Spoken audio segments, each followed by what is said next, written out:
Imagine an anime that combines the three major anime series, Dragon Ball, One Piece, and Bleach, into a single three-headed monstrosity. It then parodies it as though it's part of that anime's storyline. Now imagine an anime that converts the noble quest for the Dragon Balls into a hunt for cigarettes after Japan had imposed a draconian tobacco ban. The only difference this time is that the balls are not called Dragon Balls, but Ui-Gui Balls, aka Nuru Nuru and Zuru Zuru Balls. The title of the series is also changed to One Treasure Ball instead of Dragon Ball. Now imagine an anime series that goes through the life of a protagonist after he has fought a losing war against a technologically superior foreign enemy. The loss of the war, of your way of life, coupled with losing your comrades in the name of honor, has an impactful numbness to the protagonist, who moves through life in a semi-numb and detached state, only to find himself vowing not to let those close to him die yet again. The first two storylines that I've discussed sound like a comedic anime series aimed at violating every community standard imposed by the anime industry of Japan, while the third is just like any other hybrid of a shonen and seinen anime. But for those who have watched Gintama, they would know that the third storyline is just as much a part of Gintama as the preceding two. But how can one anime be so comedic at one point and then hook us with a storyline that discusses everything from family honor, protecting the ones closest to us, nationalism, and the paths you can take towards restoring what was once destroyed, alienation, and the ramifications of resisting authority on the other? A lot of people would compare Gintama to any other anime series for an answer to that question, oftentimes reducing the stature of Gintama as secondary. But the series' actual success lies in the way it's written and how the characters are developed over time. It's a combination of the heart and soul which reach out to all sorts of audiences, regardless of their preferences in anime or manga. Best part about it is that it manages to pull it off without being a linear storyline that develops over time. It just pulls you in and makes you enjoy the series without insisting too much on itself, even though it should. The story starts off with Gintoki Sakata, who is the founder and president of the Yorozuya, or Odd Jobs Yorozuya. A freelancer in the present timeline capable of doing anything you pay him for, Gintoki is also a highly skilled samurai due to him having fought the Joey War. It was a war that involved fighting an invading alien force called the Amanto, who after their victory over the samurai imposed a ban on swords. His reputation during the war earned him the title of Shiroyasha, aka the White Devil, for his powerful swordsmanship, white clothing, and silver hair. In the past, the Yorozuya shop was run by only Gintoki himself. When the series starts, we are introduced to two new characters called Shimura Shinpachi and Kagura, along with their pet, a gigantic dog called Sadaharu. These three form the core Yorozuya members and by all standards are the three protagonists. 4 if you count Sadaharu, who's just as much a member. The Yorozuya go through their days accepting jobs ranging from rescuing a stray cat to securing a festival from a hyper-nationalistic terror group and a maniacal engineer who builds giant robots. A true range, if I'm being honest. For this essay, if I were to make Gintoki the only example of good writing, I would be doing the series a severe injustice. Gintama is not just the titular character or the other two I've discussed up until now. Gintama's actual essence is the entire cast, and it's their writing as a whole that give the series its actual vibe.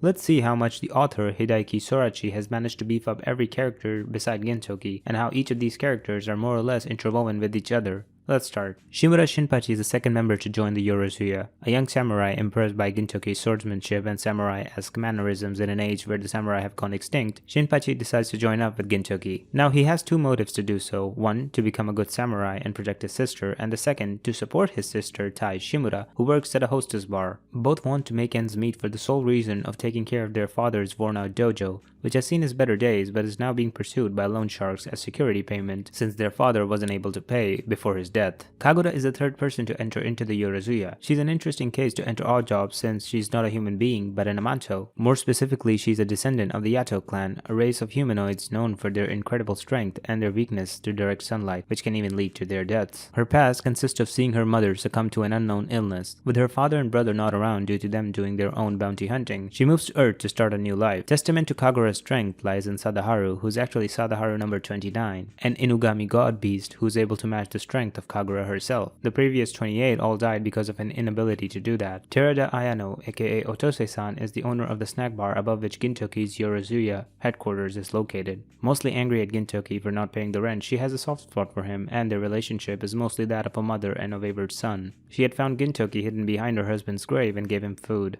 Gintoki vowed that he'll protect Otose while she's still alive in exchange for the food he ate. She becomes his landlady and allows him to open the Yorozuya. Shimura Tai is the older sister of Shinpachi, who works at a hostess bar to pay off the debt that was taken by her father.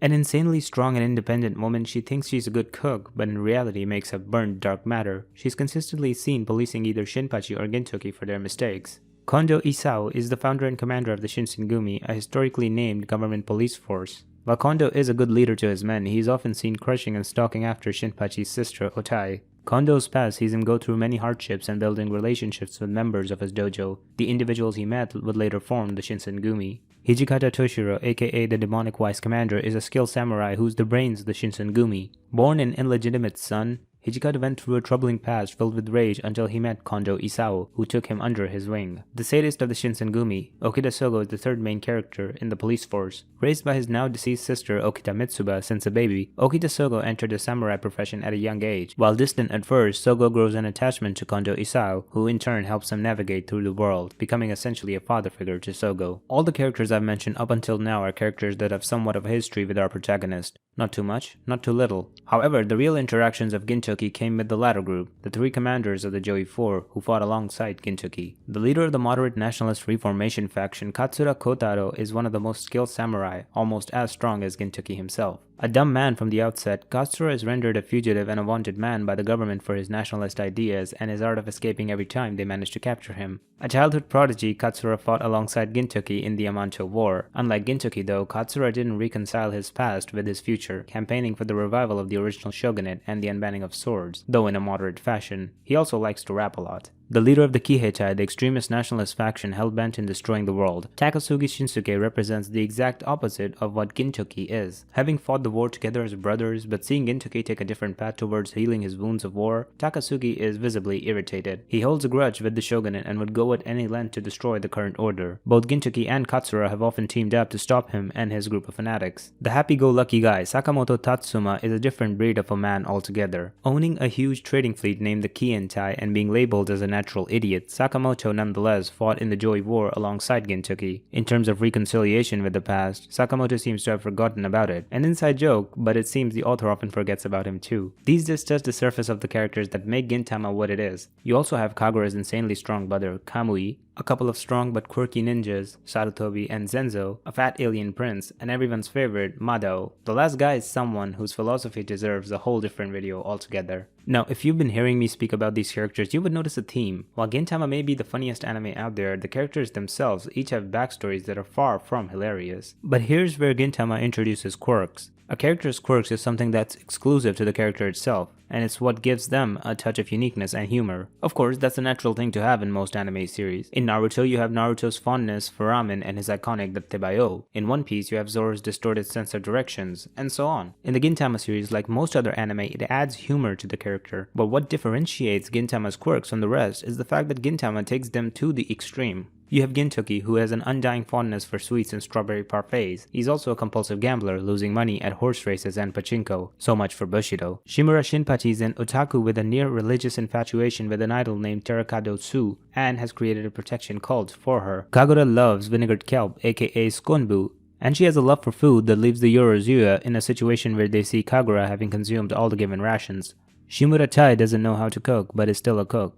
Otose-san likes cigarettes and getting angry at Gintoki, even though she does consider him a son. Kondo Isao is a stalker while also being the commander of the Shinsengumi. Sogo is a sadist and loves to inflict pain on Hijikata. Hijikata loves eating, drinking, and consuming mayonnaise in one form or another. He also loves dressing up like a mayonnaise bottle. Katsura loves older women and often raps while also being the commander of a nationalist faction. Takasugi loves to drink Yakult while also hating the world and aiming to destroy it. Hattori Zenzo has hemorrhoids while also being a skilled ninja. Sarutobi Ayame is a masochist while also being a skilled ninja. And at the end you have Madao. Well, Madao has had one of the biggest streaks of bad luck I've ever seen, and it's the reason why we relate to him so much. The list goes on.